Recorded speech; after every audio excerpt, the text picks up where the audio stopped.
पुण्यातील खडकी पोलीस ठाण्यात कार्यरत असलेल्या पोलीस उपनिरीक्षकानं लोणावळ्यात जाऊन आपलं जीवन संपवल्यानं एकच खळबळ माजली. अण्णा गुंजाळ असं मृत पोलीस उपनिरीक्षकाचं नाव आहे. मागील 3 दिवसांपासून गुंजाळ हे ड्युटीवर नव्हते. लोणावळ्यातील टायगर पॉइंट लगत शिवलिंग पॉइंट जवळ त्यांनी झाडाच्या साह्यानं आपली जीवनयात्रा समाप्त केली. या घटनेच्या ठिकाणी गुंजाळ यांची गाडीही आढळून आली आहे. या गाडीत एक डायरी आहे. कदाचित या डायरीमध्ये त्यांच्या या टोकाच्या या निर्णयामागचं कारण दडलेलं असू शकतं. लोणावळा ग्रामीण पोलीस घटनास्थळी पोहोचले असून खडकी पोलीसही घटनास्थळाकडे रवाना झालेत. पोलिसांकडून शव ताब्यात घेण्यात आलं असून गुंजाळ यांची गाडीही ताब्यात घेतली आहे. आता या कारमधील डायरीत त्यांनी मृत्यूपूर्वी काही लिहून ठेवलंय का याचा तपास पोलिसांकडून केला जात आहे. अण्णा गुंजाळ हे गेले 2 वर्षांपासून खडकी पोलीस ठाण्यातील तपास पथकात कार्यरत होते.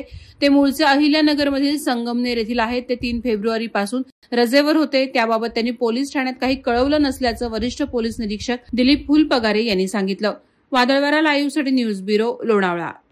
नवी मुंबई व रायगड जिल्ह्यातील ताज्या बातम्या आणि घडामोडींसाठी सबस्क्राईब करा वादळवारा लाईव्ह चॅनल आणि दाबा बेल आयकॉन.